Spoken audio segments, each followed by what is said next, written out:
Magandang araw pong muli mga boss, mga sir, mga master, mga ka-freon, mga ka-reftic. So, panibagong counter naman tayo ng trouble. So, ngayong Martes ng umaga, so meron naman tayo na encounter na problema. Hindi talaga maiwasan pag mga ganitong tagulan. So, mas madalas nakaka-encounter talaga tayo ng mga trouble. So, ayan. Ulit tayo ng ating pressure switch, high and low. So yan ang pinalit natin. So bago na siya ng pressure switch. So mas madalas kasi pag ganito mga luma na, so kung lalo pag tagulan, so pag nabasa kaunti, problema yung ating yung mga pressure switch. So sa ngayon okay naman yung ating pressure sa ating compressor. So malaman natin mamaya pag mandar din. Mayroon pa tayong isa pang na-encounter kanina na sa pang problema. Ito ay isa sa mga nire-process natin. Ito yung unang batch na 4 na unit na nire-process. So ito yun. So dito mayroong uli tayong encounter na reported na trouble. Dito sa pangalawang batch naman na nire-process natin,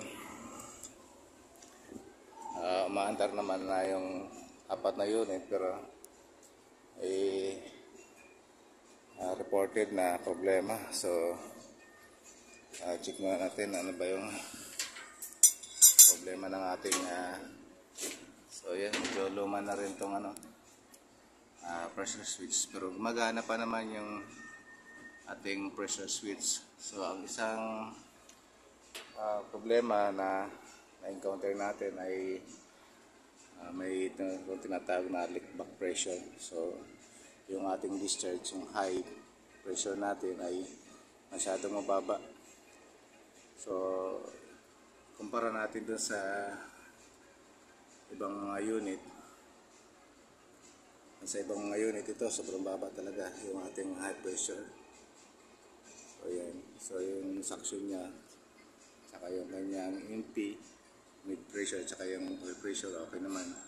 So ibig sabihin mga boss, baka may tama yung ating valve plate ng ating flapper valve sa discharge, kaya merong tinatawag na leak back pressure. So yung ating langis ay masyadong bumaba. So mamaya pag natising natin kung ano ba yung problema. So ayan, makita nyo po. Paki-comment nyo po kung sa inyo nakakaranas din kayo ng ganitong kung ano ba yung cause, bakit bumababa yung discharge, o sa mga pressure natin bakit nag-equalize minsan. So sa amin, ayon sa findings namin ay may problema yung ating valve plate. So either sa suction or mas madalas pag ganyan discharge, sa discharge flapper valve tayo may problema. So, or sa mga suction naman, sa mid pressure, sa suction pressure tayo may problema dun sa ating suction valve plate. So yun, nakita nyo kanina, i-compare ko lang dito sa ibang makina natin. Yung kanyang discharge pressure ay ito. So ito yung kanyang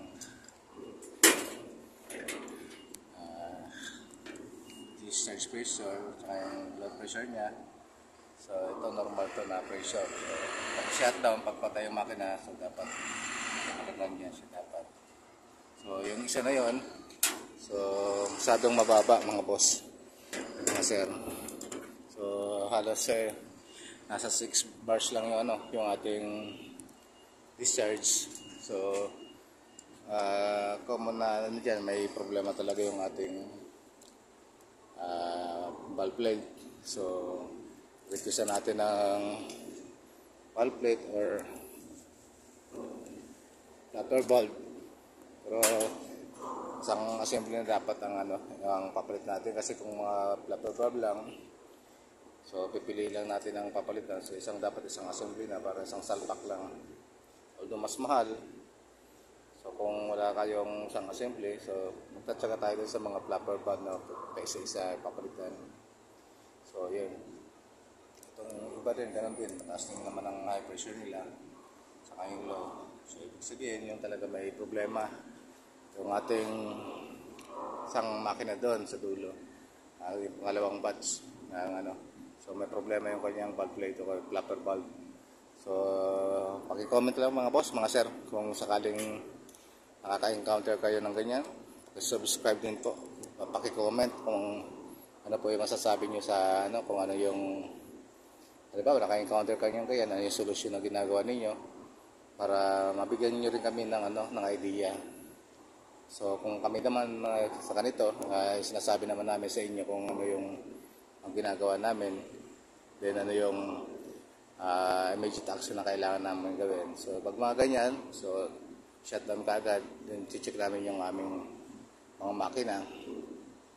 Then saka namin i-analyze kung ano yung problema na na-encounter namin, saka kami gagawa ng pangmatagalang solusyon. So yun naman kailangan natin. So immediate action, din yung pangmatagalang solusyon para di na umulit yung problema. So yun mga boss, magandang araw po muli mga sir, mga master, mga kabaklas. Yun, panibagong trouble na naman tayo. So ng isang araw ano tayo doon sa flooded na ano, nagkakaroon ng backfrost yung ating compressor. Ngayon iba naman yung ating ano, pressure switch naman ang nagka-problema at saka yung tinatawag na leak back pressure doon sa ating unit. So yun, maraming salamat pong muli sa panonood. Paki-share na lang po, paki-subscribe kung hindi kayo nababagot o napapagod, at paki-share na rin po mga boss, baka sakaling umabot to sa mga bago nating kasama para at least magkaroon din sila ng konting idea regarding dito sa sistema. Hindi man namin fully maituro sa inyo yung mga ginagawa namin, at least may mga mapulot man lang silang kaunting idea or kaalaman. So hindi naman po kami nagyayabang, so kami sinishare lang namin kung ano yung mga na-experience namin para at least kung na-experience nyo rin dyan, magkaroon kayo ng kaunting idea kung paano gagawin. At least nakapagbigay kami sa inyo ng ano, ng inspirasyon para sa ganitong larang. So maraming salamat po at magandang araw pong muli.